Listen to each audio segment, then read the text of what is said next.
What is this piece doing? I don't know, but we're just gonna have to deal with that. Hi guys, and welcome back to another video. I promise I'm not naked. If I move a little bit like this, I am wearing a dress. I'm down low, so can't do my normal setup. I did want to explain that when I film here, there is a reason why, and it's because Darcy's asleep in the room. So if I'm looking over this direction, there's a monitor there, and I'm looking at him. And he has his camera monitor on my camera stand. So that's why I film on the floor, because I use my couch to rest you guys on. So that's a fun tip for you as to why I'm on the floor. Anyway, let's move along. This video is about my cesarean tips, or I guess what to expect when you're having a cesarean, so that you can go in a bit more prepared than I was. I basically had an emergency cesarean, if you haven't seen my birth story, and things happened that I had no idea would happen. I've had surgeries before, so I had 2 surgeries last year that were irrelevant to obviously a cesarean, and some things were similar. So if you've never had a surgery before, then you won't know obviously some of the things that I'm going to tell you, but if you have had a surgery before, then some of it you may expect already. Okay, so the first one's a pretty obvious thing to expect. You're going to be scared. Whether you have planned a cesarean or whether you are having an emergency cesarean, it's a scary idea. Like, you're going in for a major surgery, they're cutting open your abdomen and they're going into your womb. So it's a scary thought. Like, I could not shake the idea in my mind that I was going to be having a baby coming out through my abdomen. Bit of a strange concept. So it can obviously be scary for a number of reasons. Obviously, you're going under the knife first of all, you're about to meet your baby, and you're also awake during the surgery. So there's so many other elements as well, but they're just to name a few as to what I was scared about. The second thing that you don't really realize is that you basically wait in this room. They wheel you down to the surgery area, and then at this stage you haven't got your partner or your birthing partner with you, your mum or whoever it may be, and you're just in this room on a bed. Now this is quite similar to surgery that I've had before. So I think they call it, like, I don't know what they call it, but in my head I call it the waiting room. So you're in this bed, they have to come and check that you're all good and that they've got to, like, put the medication, I guess the IV or whatever it is, in your arm. They also check with an ice block how sensitive you are to that, to make sure that the epidural or the spinal, whichever you get, is working and doing its job, so that you won't feel, you know, the baby or them ripping open basically the stomach. That's one of the scariest parts for me, and I don't know, you can't feel the ice cube, but you know that, look, personally, I knew that if I had to really concentrate, because I was like, if I don't concentrate on this and I can feel even the teeniest little bit of ice, I want them to know so that I can't feel a thing. So you kind of like nervous and hyper alert to them, you know, testing you before you're going into the surgery, just to make sure that you're not going to feel anything, because you hear those horror stories about people feeling things as they happen. So I did not want that to happen. So once they finished, you know, dosing you up with whatever drugs they need to, and they ask you all the questions like a million times, you know, I can't think of what those questions are right now. I think some of them are, have you had any surgeries before? Are you allergic to anything? Things like that. Pretty standard pre-op, pretty standard pre-op questions. Then once you get wheeled in, I was just amazed at how many people were in there. So bear in mind, I'm just having one baby. I can only imagine if you're having multiple, how many more people would be in there. I think I had, so my midwife was there. Sorry, it is hard to remember because you're so drugged up and like everything's going on, so you have to kind of really think about it. So my midwife was there. I think my midwife head in charge may have been there for a minute. I don't know. Time went slow but fast all at the same time. There was 2 other people there for just me. 2 people there for just the baby, then there was all the surgeons, and then there was the person who looks after the spinal or whatever, so I can't think of the name right now, it's gonna bug me if I can't think of it, but yeah, basically a crap ton of people. There was like probably 20, I'm not even kidding you, and then obviously Elliot was there as well, so your partner, whoever's your birthing partner. That in itself was quite overwhelming because everybody, even though they were obviously focused on your surgery and stuff, I think it's a tactic that they use to talk about daily life things like the news and stuff, because I swear every time that I would zone in on what they were doing and I was focusing on them, I could hear them talking about their days and like the news that was going on. So I don't know if that's just a way to move past the whole you're having surgery and like to distract you, or if they were just catching up. I don't know, but that's something that I didn't expect, which was very odd, but kind of good because it made me not then think about them being in my stomach. So even though they've drugged you up, I personally had an epidural because it was an emergency cesarean, so that I had been drug free up until a certain point. The doctors all came in and told me, hey, you're gonna have this surgery. So I then told them, you're gonna make me not have any pain from now, because they wanted me to wait 4 hours before my food had processed through my body. So that was going to be a long time to be labouring and feeling contractions, and it was starting to get quite intense at that point. So I'd said, you're going to drug me up. That's what's happening. So you may get an epidural if it's an emergency cesarean and you're already in the process of that, but most likely you will have a spinal. I don't know how that works. I didn't personally get one. The epidural, I'm assuming, is similar to a spinal, where you bend over on the edge of the bed. They then enter a tube and a needle up your spine. That in itself didn't hurt too much. It was just quite uncomfortable that you're contracting while they're pushing something up your spine. And I had to have it 3 times because they kept putting it in the wrong spot. So it just feels like a popping sensation. The actual anesthetic was the more painful needle, but I felt quite uncomfortable in the whole thing because you know what's happening. It's not so much, and it's the same as what I'm about to say in a minute, but it's the concept of what's happening. It's not really the actual pain of what's happening, if that makes any sense. So the epidural, that was done. I'm sure the spinal would be quite similar. I think they do the spinal in the surgery area, but I could be wrong about that. So going on from what I was just saying about the concept of things being painful, you can actually feel everything in the surgery. So it's not painful, but it's the idea that you know that it should be painful because they've cut you open. And the whole time I was just anticipating everything. I was like, have they cut me open yet? When are they cutting me open?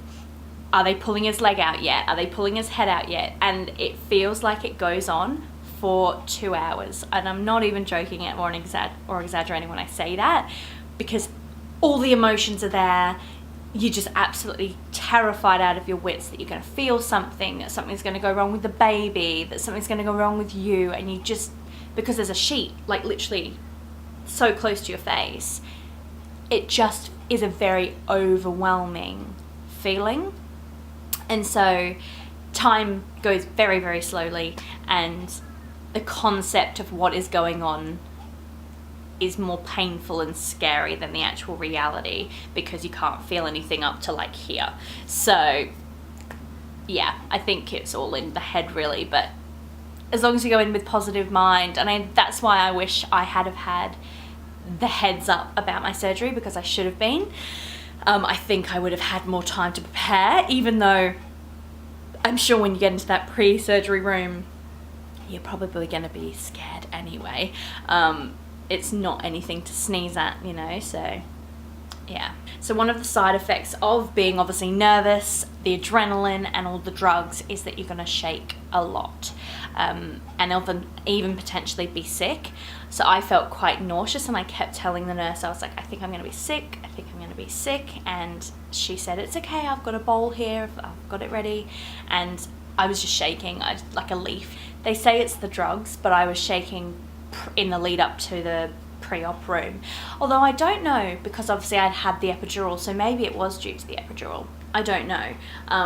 But it was all just so overwhelming. I just kind of boiled it down to being scared and nervous. I'm about to become a mum. I'm about to be under a knife. Like, it's quite an overwhelming feeling, and to wrap around it, particularly if you're having an emergency cesarean, to just wrap your head around it.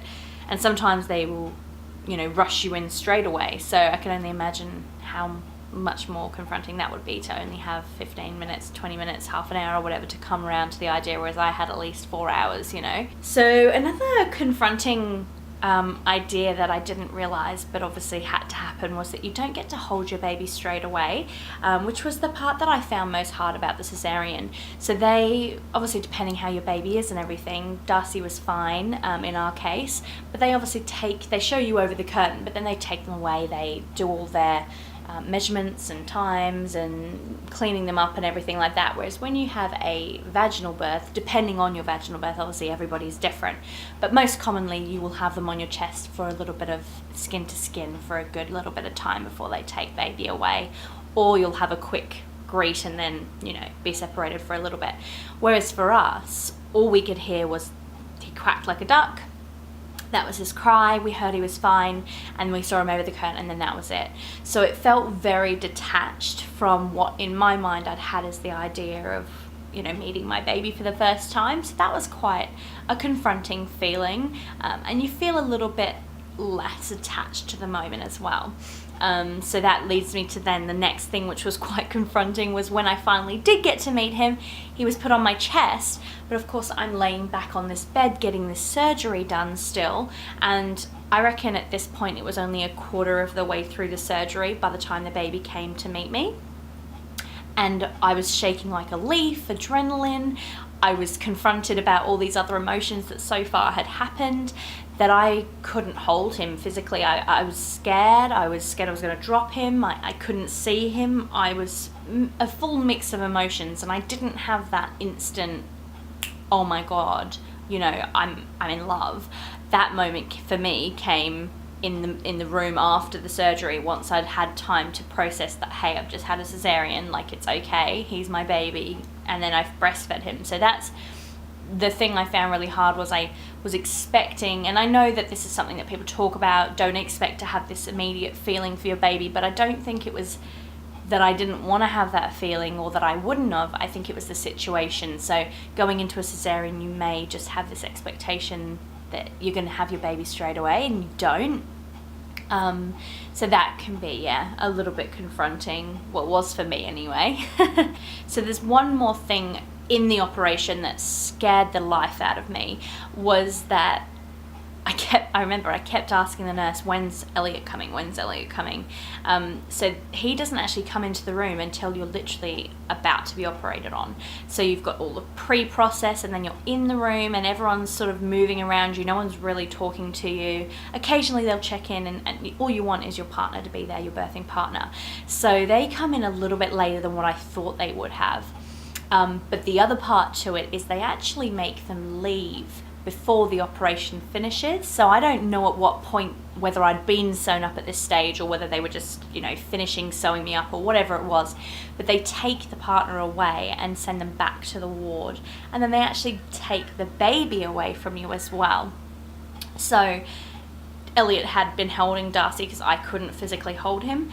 And they said, okay, you've got to go now. They then took Darcy away, and I was just there in my own world, shaking like a leaf, absolutely petrified, only focusing on surviving. I guess you just go into survival mode. And then I suddenly realized, oh my God, the baby's not in me anymore. And I had to ask, I was like, what did you do with Darcy? Like, where is he? And I had a bit of a freak out because you can't see anything past that curtain. So it's very, very confronting. All I could see was Elliot next to me, and once he was gone, I felt very alone. This video obviously is not any intention to make you scared or anything about having a cesarean. I'm just being brutally honest about my experience with a cesarean. And, if it's not like this for you, thank goodness. I wish it was a better experience for me. I'm probably going to have a cesarean in the future, and I feel that knowing these things is going to help me better prepare myself for next time. So I definitely don't want you to be scared or anything to have a cesarean. It's just, these are the facts, and I feel that they need to be shared, or they're my facts anyway. So after surgery, what to expect? This was a little bit confronting as well. I mean, this is all confronting stuff. That's why I'm talking about it, because it's stuff that you don't expect. But when you are sent back to your room, they put these weird like pumping machines on your legs, and I guess it's to keep the blood flowing because you've had so many drugs sent up and to your spine and whatever else. So that, I think from memory, stayed on 12 to 24 hours. So they only took it off when you needed to go to the toilet. Which then leads me into my next thing, which was quite confronting, which was that you don't get to actually stand up and change your baby's nappy or change your baby's clothes or do anything unless it's literally on your lap, and good on you if you can reach over with a scar, freshly new scar, and do that, because I was just like laying in a bed every time he would cry, need a nappy change, need to be dressed or wrapped in a swaddle. I couldn't do that for the first, I want to say 36 hours, because I had to get doctor's approval to be able to stand up. So that was really confronting. I felt that he wasn't my baby. I felt that, you know, he was somebody else's baby that I had to keep asking permission to hold. So that was really upsetting. You then don't form that connection. You don't feel like a real mum. The only thing I felt that I was doing for him was feeding him and just learning who he was. I wasn't able to do all those other motherly duties that I'd expected to be able to do from the get-go. And the other thing is, you know, you don't want to wake everyone else up in the ward as well. So every time he would cry, my instinct would be, grab your baby, he's crying, tend to him, he needs you. And I'd have to wait, you know, 5 minutes sometimes for them to answer the bell, at which point, you know, I feel terrible because my baby's screaming and here I am stuck, helpless. So that wasn't so fun. And obviously your partner can't stay the whole night, depending, you know, where you live. In Australia, Brisbane, our partners get sent home at night and they can come in the morning. So for that whole night, it's quite stressful because you have no one there to help you get your baby except for when the nurse is available. So I definitely didn't expect that. Okay, so the last thing, and I'm just gonna skip back a beat here. Darcy's awake, so I think I'm gonna go get him and then I'll do the last one together with him. Say hello to everybody. Is that you? Say hi, guys. What was the last thing I was gonna say? Mummy forgets because you're so cute. Oh, that's right. So just skipping back a beat, we, coming out of the surgery, as I said, they take him away from you while you're finishing up, and then they tell you that you're going to see your baby again when you go to the post-operation recovery room. So that was scary, travelling knowing he wasn't in my belly to this room and hoping that he would, you know, come meet me there. So then once we were there, we had our skin-to-skin time, didn't we? Yes! So I got to breastfeed him for the first time there, and obviously no family members or anything is there. They're just checking on you, making sure that you're feeling okay, doing all of the observations and things. And you're there for probably, I think, close to an hour. It felt like 20 minutes though, didn't it? Yes, because I had to breastfeed him for the first time there. Had our skin-to-skin time. Yes, skin-to-skin time. What else? Tell me what else happened. What do you remember? You don't remember?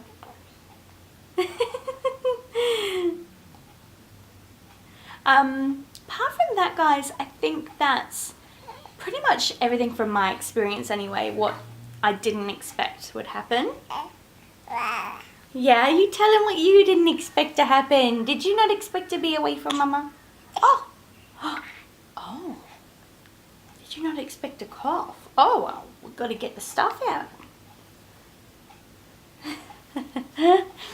Alright. Alright guys, thank you very much for watching this. If you are new and you've got to this point of the video and you enjoyed it, please subscribe and join our little family.